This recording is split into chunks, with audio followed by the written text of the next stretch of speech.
안녕하세요. 스나이퍼 인사드립니다. 제가 며칠 동안 본업이 바빠서 오늘에서야 방송을 하는데요. 제가 보통 일주일 이상 아니다. 그것도 좀 긴 것 같고요. 5일 이상 정도 방송을 안 할 것 같으면요. 제가 앞으로 커뮤니티 글에 미리 그 글을 올려놓을게요. 그래서 제가 며칠 동안 이제 방송을 안 하면은 그냥 본업이 바쁘구나 이제 그렇게 생각하시면은 좋을 것 같습니다. 그 댓글로 보니까 이제 몇 분들이 이제 걱정해 주시더라고요. 이제 그런 부분 감사하게 생각하고요. 앞으로 이런 부분 참고하시기 바랍니다. 자, 오늘의 방송 바로 시작하겠습니다. 첫 번째 소식인데요. CD님께서 공유해 주셨고, 여기 지금 게리 갠슬러가 이제 2018년도에 MIT에서 이제 학생들을 상대로 이제 수업을 하는데, 여기 내용을 잠깐 들어보실 건데요. 이분이 생각하시는 게 에스크로 물량을 이제 그거로 가지고 딜을 하려고 현재 이제 법원 이제 소송 합의가 느려지는 거 아니냐 이렇게 생각을 하시는 것 같은데요. 그리고 이제 어떤 분들이 많지는 않지만 XRP 물량이 이제 무한이다 이제 이렇게 생각하시는 분들이 가끔 보면 있어요. 여기 보시면 현재 이제 리플 팀이 가지고 있는 게 61억 개 정도 되고요. 현재 이제 유통되는 게 460억 개, 그다음에 지금 현재 에스크로 물량이 477억 개 정도 됩니다. 여기 보면 정확하게 나와 있죠. 그래서 무한한 건 아니니까 이제 잘못된 정보니까 1000억 개다. 이렇게 생각하시면 좋을 것 같습니다. 다시 돌아와서요. 여기 잠깐만 들어보시고요. 제가 요약해 드리겠습니다. By the way, just replacing one central monopolist with another central monopolist, a lot of commercial banks aren't terribly excited about that. Maybe you're going to have to give some ownership. Maybe you'll have to give 50%. 50% 정도의 오너십, 이제 지분을 준다는 말인데 누구한테 주나 이제 제가 말씀을 드릴 테니까 이제 이 부분 생각하시고 같이 들으면 좋을 것 같아요. 그래서 내용을 조금 이제 빠르게 제가 말씀드리자면은 한 중앙 독점자에서 다른 중앙 독점으로 대체되는 것에 대해서는 많은 상업은행들이 별로 안 좋아한다. 여기서 말하는 것은 은행 지불 시스템을 얘기하는 거고요. 다른 독점 시스템으로 바뀌어봤자 별 볼일 없다. 은행 입장에서는 이제 그런 내용이고요. 그래서 어쩌면은 약간의 소유권을 조여할 수도 있다. 그래서 아마도 예를 들어서 여기서 지금 말하는 거 당신의 이제 지분 50% 정도를 20개 은행에 준다면은 예를 들어서 말씀하시는 건데 이제 리플로 치면은 네이티브 토큰이 이제 XRP죠. 그래서 이런 식으로 이제 어느 정도의 오너십 지분을 상업은행들에게 어떤 식으로든지 간에 이득을 주면은 현재 지금 이제 독점 시스템을 무너뜨릴 수 있다라는 가능성을 제시를 했습니다. 그래서 이어서 나는 상업은행권에서 일을 오래 했지만 골드만삭스 변호사 출신이었던 걸 이야기를 하는 거고요. 상업은행들은 야망이 있고 돈을 버는 방법을 알고 있기 때문에 상당히 이제 이해도가 깊다. 어떻게 돈을 버는지. 그래서 이제 중간 수수료, 예를 들어서 이제 미들 시스템을 바꾸려고 노력도 많이 하고 제한 같은 것이 들어오면은 이제 그 견제를 상당히 심하게 하고 이제 예를 들어서 잠깐만 보실게요. 여길 거다. 딱 맞았다. He's thinking about how to ensure How to ensure that there is a check to slow down. that there's a check to slow down your startup from gaining market power 5, 10, and 15 years from. 이게 무슨 말이냐면은 그래서 이제 스타트업 기업들이 중간 시스템을 좀 바꾸려고 이제 제한 같은 것이 들어오면은 견제를 심하게 하고 스타트업들을 상대로 이제 5년, 10년, 15년 계획을 세워서 그 사업을 늦추게 하는 방법을 확실히 연구한다고 합니다. 거의 뭐 마피아 수준이죠. 이런 내용인데 이제 다시 한번 이제 이 내용이 2018년도 때 MIT에서 게리 갠슬러가 수업한 내용 중에 그 부분인데 게리 갠슬러는 일단 딜을 상당히 잘합니다. 여기서 보시면은 NFL 상대로 이제 3.6 빌리언 딜을 했고요. 또 이제 골드만삭스 변호사 출신이니까 상당히 머리도 좋고 능란하죠. 뭐 생긴 거는 뭐 제가 뭐 함부로 말 못하겠지만 그냥 평범하신 것 같은데 상당히 머리가 좋으신 분이고 또 여기 수업 내용 중에 나온 것처럼 이제 게리 갠슬러가 어쩌면은 리플 에스크로 물량에 관해서 이제 딜을 맺을 수 있지 않을까라는 가능성이 있는 것 같아요. 그러니까 제 생각이고요. 게리 갠슬러는 암호화폐를 이해를 잘하는 것뿐만 아니라 동시에 이제 거의 뭐 세미 정치인이죠. 그리고 거래에도 능한 사람. 이제 이런 큰 대형 거래 딜을 한 사람이기 때문에 그래서 에스크로 물량에 관해서도 어느 정도 거래를 이제 바탕으로 이제 합의를 할 수 있지 않나 가능성을 한번 생각해 보시고요. 이제 다른 분들도 의견이 있으면 같이 나누면 좋을 것 같습니다. 그래서 조금 깊게 생각해 보시면은 이제 현재 XRP 투자하시는 분들 중에서 이제 소위 이제 존버족이라 그러는데 3년 이면 정말 오래 한 거죠. 왜냐면은 이제 암호화폐라는 시장 자체가 이제 초기고 이제 확실한 것도 없고 이제 XRP 같은 경우는 이제 가격도 상당히 이제 지지부진했잖아요. 근데 객관적으로 본다면은 암호화폐 역사 자체가 짧기 때문에 현재 XRP 투자하시는 분들이 굉장히 얼리 인베스터들입니다. 물론 이제 3년 전에도 투자하신 분도 있겠지만 거의 뭐 극소수죠. 그래서 예전에 이제 페이스북이나 아마존 주식 처음 주식 초기 투자자분들은 이제 어마어마한 큰 수익이 났잖아요.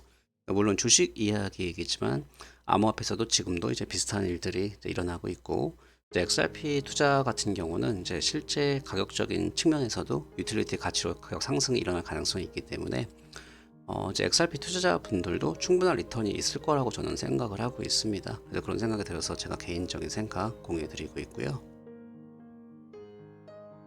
여기 보시면 이게 여기 SEC 이제 바로 정문인 것 같은데 여기서 지금 이제 시위를 하고 있습니다. XRP 군대가.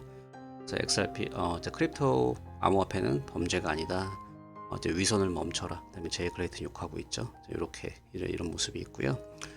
DJ 피터 바스님께서 공유를 해주셨습니다. 그래서 오늘 제가 아까 제레미 호가님의 그 오늘 최신 업데이트 한 거를 제가 영상을 쭉 풀시청을 했는데요. 이분의 내용을 제가 오늘 그 영상을 제가 요약을 해드리자면은 여기 지금 타이틀을 보면은 제레미 호간 변호사님이 이번 리플사가 이기면은 암호화폐 산업을 구할 수 있다. 이제 이런 내용인데 제가 며칠 전에 공유를 해드렸어요. 그 3일 전에. 그래서 리플사가 공정한 공지를 통해 판사님이 리플사 손을 들어주면은 이게 되게 좋은 소식이죠. 근데 여기서 SEC가 또 기싸움을 하고 있습니다. 현재 SEC가 이거를 이제 그 공정한 공지 신청을 무마시키려고 다시 판사님한테 서류를 보낸 상황입니다. 그래서 이제 오늘 중요한 내용 중에서 이제 영상이 한 10몇 분 돼서 제가 이제 포인트만 말씀드려도 좀 길어질 거예요. 그래서 제가 지금 오늘 평소보다 말을 조금 빨리 하는데 중요한 거로 제가 이제 말씀을 몇 개 드리자면은 이제 SEC에서 주장하는 거 이제 하나가 예전에 2, 3년 전에 이제 킥 인터랙티브 소송을 했죠. 킥 인터랙티브는 제가 예전에 한번 이제 공유해드렸잖아요. 암호화폐 회사인데 근데 거짓말했어요. SEC가 무슨 거짓말했냐면은 킥 인터랙티브도 그때 당시 소송 당시 공정한 공지 신청을 했대요. 근데 그 당시 판사님이 킥 인터랙티브의 공정한 공지 인정을 안 해줬으니까 이번에도 비슷한 암호화폐 케이스니까 이제 리플사의 공정한 공지 신청을 해주면 안 된다 주장했는데 이게 거짓말이에요. 그래서 SEC가 나중에는 이 케이스를 이겼지만 그 당시 판사님이 킥 인터랙티브 공정한 공지 삭제 신청 삭제를 안 했습니다. 그걸 받아들였어요. 그래서 나중에 결국 판사가 SEC 손을 들어줬지만 이거는 명백한 거짓말입니다. 그래서 다시 한번 정리해드리자면요, 판사님이 현재 리플사는 공정한 공지 그리고 두 번째 증권이 아니다라는 두 가지 카드를 들고 싸우고 있는 거고 이제 그 베이스로 판결 베이스를 받자는 의도이고요. 반면에 SEC는 공정한 공지 삭제 신청을 하고 그냥 리플사 XRP가 증권이냐 아니냐 이제 그걸로만 이제 판결을 받으려는 생각입니다. 그래서 중요한 거니까 기억을 하세요. 그러니까 판사님이 공정한 공지 증거를 인정을 했어요. 그래서 리플사 손을 들어줬어요. 근데 그게 이제 리플사가 케이스를 이기는 게 아니라 일단은 그게 공정한 공지가 증거로 채택을 되는 겁니다. 이해 가시죠? 제가 최대한 이제 쉽게 말씀을 드리는데 혹시라도 이해가 안 가시면 댓글로 달아주시면은 이제 다른 많은 분들이 댓글 달아주실 거예요. 그리고 한 가지 더 기억하시면 좋은 게 나중에 만약에 이 케이스에서 리플사가 혹시라도 진다 그러면은 현재 이 재판이 이루어지는 곳은 뉴욕 남부 지방 법원이에요. 그래서 리플사가 진다 그래도 수프림 코트 대법원에서 어필을 다시 할 수가 있습니다. 그래서 대법원에서 다시 한번 재판을 할 수 있는 것이고요. 그래서 이제 반대로 이제 SEC가 진다 그러면은 만약에 승복을 안 한다 그러면은 SEC도 역시 대법원에 다시 항소를 할 수 있다고 봐야겠죠. 단 이제 대법원에 가서 승자와 패자가 나뉘면은 그때는 다시는 같은 문제로 소송을 못하는 것이 미국의 법입니다. 그래서 이 변호사님의 의견으로는 일단 그 SEC의 그 공정한 공지 삭제 신청을 받아들이지 않을 것이라고 생각을 하고 있고요. 저도 같은 의견이에요. 왜냐면은 판사님 성향이 신중하시고, 그리고 일단은 받는다 그래도 그게 재판에 이제 100% 이제 영향이 가진 않거든요. 이제 그걸 받아가지고 이제 나중에 여러 가지 종합해서 판단을 하는 거기 때문에, 받아도 그게 판사 입장에서 불리하거나 그런 게 아니고, 오히려 이제 그렇게 받아서 이제 더욱더 이제 공정하게 이제 어필을 그 대중들한테 어필을 할 수가 있죠. 그래서 손해 보는 게 없기 때문에 제가 볼 때도 제 판사님들이 그 공정한 공지 신청을 받을 것 같아요. 그래야지만 또 뒷말도 안 나올 것 같고. 다시 한번 이제 혹시라도 이해가 안 가신 분들에서 제가 정리를 해드리자면은, 리플사 공정한 공지 부분을 이제 그 법원에서 받아들인다 그래도 이기는 게 아니라 판결의 베이스 중에 하나로 삼는 부분이고요. 그런데 이제 제가 아까 다른 편지도 몇 개 봤어요. 근데 SEC가 지금 좀 급한 것 같더라고요. 그러니까 왜냐면은 이번에 이제 이분도 이제 같은 말씀하시고요. 이번에 만약에 SEC가 소송에서 지면은 앞으로도 이제 암호화폐 케이스에서 선례를 남기기 때문에, 다른 암호화폐들 케이스 만약에 소송을 걸면은 진짜 명백한 사기가 아닌다면은, 현재까지 증권 문제로 암호화폐 회사들을 많이 괴롭혔죠. 그런데 앞으로 이제 이기기가 힘들다고 합니다. 왜냐면은 이제 리플 케이스를 그걸 토대로 이제 변호사들이 이제 변호를 한다는 게 이제 이분의 의견이고요. 좀 제가 오늘 놀랐던 게 뭐였냐면은, SEC 운영 자금이 어디서 나오는지 아세요? 벌금에서 나온답니다. 그러니까 이번에 만약에 SEC가 이번 케이스에서 져요. 그러면은 큰 돈벌이가 사라지는 거예요. 그러니까 SEC의 존폐 위기라고 하면 좀 오반가? 아무튼 이제 굉장히 큰 돈벌이가 사라지는 거고요. 그러면 리플사가 손해가 클까요? SEC가 손해가 클까요? SEC가 손해가 훨씬 더 크다고 봐야 되죠. 그냥 두면은 이제 계속 쉽게 소송을 걸면서 계속 황금알을 낳는 거위인데, 이제 암호화폐에 대해서는 더 이상 그 부분을 못 건드리니까요. 그래서 이제 사업으로 치면은 이제 큰 거래처 하나를 이제 날리는 건데, 그래서 이번에 판사님이 공정한 공지 신청을 허가를 하면은 그때 SEC가 훨씬 더 불안해지겠죠. 그러면 그 뒤에 합의 움직임이 나오지 않을까 싶습니다. 그래서 이런 부분이 상당히 중요한 부분이기 때문에 제가 유심히 보다가 지속적으로 공유해 드리겠습니다. 자, 잠깐 쉬어가겠습니다.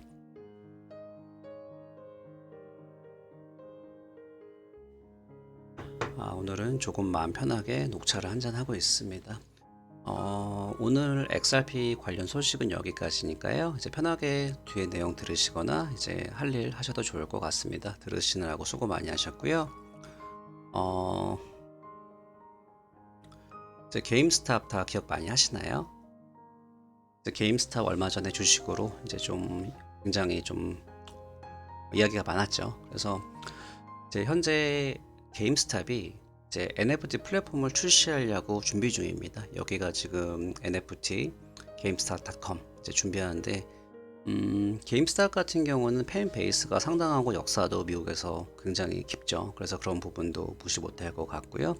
그만큼 이제 기업의 내공도 있고요. 현재는 보시다시피 내부 테스트 중입니다. 역시 이제 ERC 기반으로 암호화폐를 만들고 있는데, 여기서 보시다시피 현재는 이제 테스트 아주 초기라는 걸 알 수가 있고요.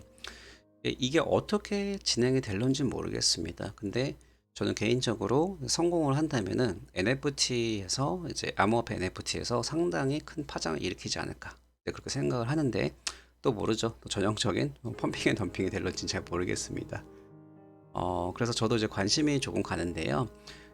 개인적인 생각으로는 NFT에서는 섹터는 역시 가장 큰 게 게임 분야에서 많이 사용이 될 것 같고요. 뭐 아이템이라든지, 그 다음에 이제 가치 있는 영상이나 이제 예술품, 음악에서 이제 활용되지 않을까 생각을 하고 있어요. 그래서 제가 이 프로젝트를 제 관심이 가는데 아직까지는 많이 베일에 쌓여 있고요. 그러니까 시간적으로 더 걸릴 것 같아요. 이제 업데이트가 되면은. 그래서 이제 뉴스가 관련 뉴스가 나오면은 제가 지속적으로 공유해 드리도록 하겠습니다.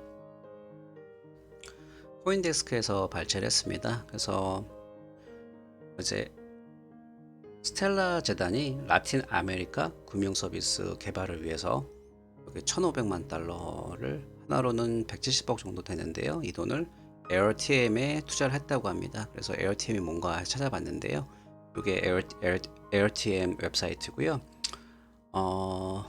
이게 멕시코에 본사가 있어요. 그래서 디지털 지갑이랑 거래소 운영을 하는데 그게 이름이 AirTM이었습니다. 그래서 여기 내용을 보시면은 중요한 게 이게 뭐 170억이면 적은 돈 아니죠. 근데 가끔은 자세히 기사를 봐야 되는 게 이게 보통 코인으로 투자를 했나 아니면은 정말로 현금을 투자를 했냐 이제 그거에 따라서 투자의 무게가 자체가 틀려지죠. 여기 보시면은 여기 SDF가 이제 재단이거든요. 그 스텔라 재단인데 여기서 이제 말했는데 인베스트가 was made in dollars.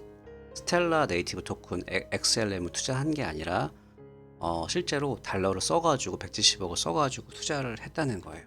실질적인 투자가 이루어진 거예요. 그래서 이게 규모가 현재 스텔라 재단이 투자금 용도로 그 이름이 뭐였지? 엔터프라이즈 펀드일 거예요. 그래서 거기에서 그전에도 계속 투자가 이루어졌지만 이제 몇십억 정도 투자를 계속 했었는데 현재까지 이 170억 금액이 현재 가장 많이 사용된 금액이에요. 그래서 이 투자를 한 이유가 에어TM이 스텔라 네트워크에 들어와서 이제 앞으로 에어TM 사용자들이 이 금융 서비스를 라틴 아메리카 안에서 이제 국내외적으로 이제 쉽게 사용할 수 있도록 도와주는 사업이라고 보시면 되고요. 이를 토대로 라틴 아메리카에서도 사업을 더 확장하려는 계획이라고 보시면 됩니다.